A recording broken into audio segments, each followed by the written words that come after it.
I'm really going to have to start thinking about what I do up in this area before I start ripping things down. To make a determination, I need to put a 2x4 from here down to the ground, back in here, just on the case when I start taking this apart if it's gonna lower down or anything. But we already made that determination. I feel pretty comfortable.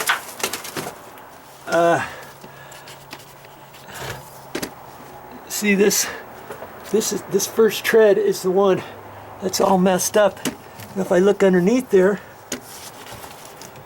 this 2x6 right here goes up there and it's holding the bottom of that 4x12. And see, here's another 2x6. I didn't even see that one, but see, it's all dry rotted, and that goes up and that holds the end of the other side of the 4x12. I got two pieces there, but see, that section up in there is all dry rotted. Sorry about the sun glare right there. Let's see. You look in here. Look at that. I'm trying to hold the camera and getting up on the ladder and stuff. But this is the 4x12. And see the back side of it.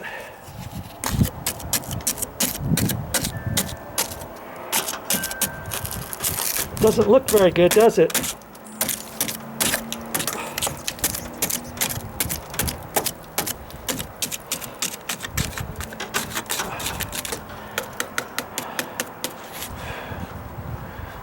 I can cut some of this off, and I might have to take a sawzall or something.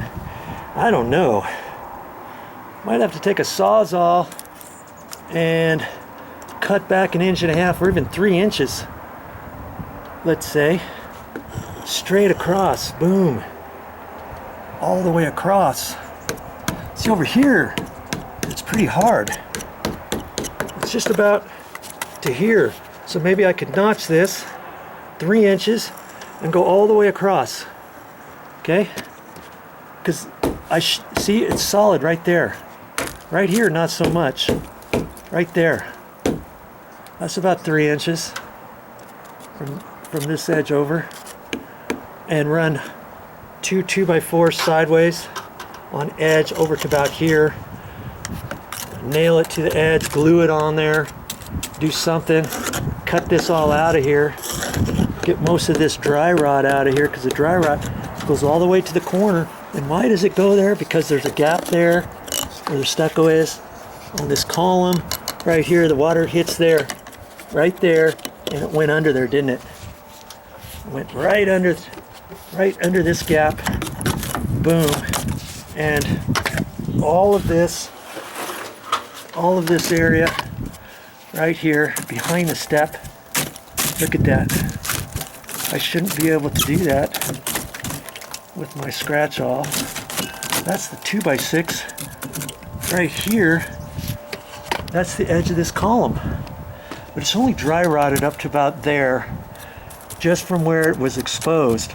Up above that, I'm poking it, and it still feels slightly suspect, but a lot better than down here. So I could cut this off right up in there, or maybe a little bit higher. See, once I take this off, see that? Look at that. I can squeeze in there, reach around up in here, and I have to replace this 2x6. I'm gonna have to replace this piece here that goes all the way across. Okay, I'm gonna have to replace that. Even though that's hard, look, that's supposed to hold up that stringer on the stairs, but look, it only goes to there. It doesn't even go all the way down to the ground.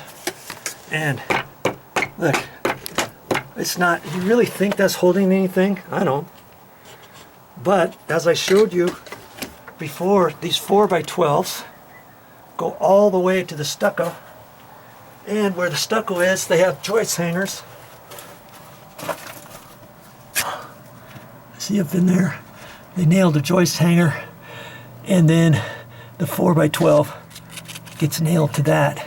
So that you've got 2 nails, 3 nails going through the stucco into the plywood. And that's holding some of the weight of this 4x12 and not all just of this stringer here, okay? So you got to kind of understand how they built things. Most people build things slightly different than this, so I got to look at this really carefully before I start taking things off. I don't want to take this 2x6 out of here until I shore this piece up. And this one over on this side. Because see, right now I'm underneath here, and this stringer that goes all the way down on the right hand side, it's not attached to anything, is it? See there? Look at, it's not attached to anything. But the stairs are not sagging over there. That's because they go all the way beyond the wall opening. See, this one goes right to there. And then you got that 2x6 there. That one's solid, and that 4x12's solid, thankfully. Well, most of these other 4x12s are solid over there. It's just this top one. See there? Look at that. Good Lord.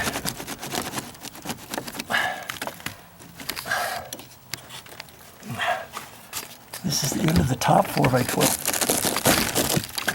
And I shouldn't be able to do that. Look at that. It's gone. That's more than 3 inches, huh? So as I'm explaining it to you, I'm making certain determinations already. Aren't I? At this 4x12, what I may have to do, good Lord. I know what I'm going to have to do. And to get it in there, wow. I'm going to have to take this 4x12 out of here. If anything, this side's solid over here, but it'll come up. But I don't know if there's enough room to slide it into that pocket of that stucco without dragging on the wall. I don't know, I might be able to do it. I don't know. I don't think so. What I think I may have to do is cut this where the stair riser, the stringer is. Ultimately, I'm going to have to put another piece of blocking in there, and I may cut this in half. I might cut it right in here so I can trim it off later, and then I can remove this piece. Just thinking about this as I'm going here. Remove this piece, the whole thing, and then take half of a 4x12, slide it in the pocket, a brand new one, slide it in the pocket up to here, and then measure the next 4x12 on over. Yes, it will have a joint here, and I'll have to put construction adhesive in there and stuff, and I'm already planning on refinishing the tops of these because of all the check marks and all this all the way down the stairs. So I'm gonna have to put something over that so I can patch this, and you'll never even know that it's two pieces. This top 4x12, I think I might have to do that. But let's think about this a little bit more, because that 4x12 on this end, well, I know I'm going to have to take this half the joist hanger off, and lucky for me, I think those might be screws, not nails. So I can unscrew that, right? And then I'm going to have to look up in here and see if they have anything up there. And you know what? I don't think they have a joist hanger. I don't think they have half a joist hanger on that one. Okay, see right here, right on the stucco, they've got the joist hanger for the second tread, for the third tread, for the fourth tread. But the first tread, they don't have anything up there because they couldn't reach it. So that is supported right there, which is fine. And I went ahead and I put more half joist hangers here on this side, on this side, on this side. And so what does that tell me? That tells me if I undo that there, then I should be able to, once I cut that, I don't have to reach up in there, will I? I won't have to reach up in there and try to get that joist hanger out of there. In fact, I was hoping they didn't have nails in it, but had they have had screws, I would have had to reach up there with a drill and unscrew that. But see, there's nothing supporting this up against the wall. It's right here where the first stringer is. Boom. Okay.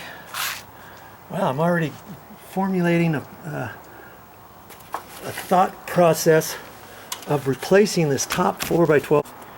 Woo! Hey Joe, don't have a heart attack or anything, okay? Oh, I feel much better now. Got that out of my system. Now, I've already worked over here and I'm already kind of forming a game plan as to what sort of things I need to do as I slowly go around this area. You know, we've talked about all these different areas over here. That takes a lot of the stress off of me. And I know, you know, anything I get involved with, I know there's some way to get it fixed, and there's always two ways to do something. Okay? You can do it one way, you can do it Joe's way, you can do it another person's way, you know, the list goes on. So at this point now I have to clean this edge off. Get that all cleaned off, cut the flooring back a little bit, and kind of pick some of that stuff out behind the stucco, the stuff that was broken and stuff, the water damaged area, and then see how thick that floor is. Okay? Because that same thickness I want to continue on out this way. Okay, that's my next step.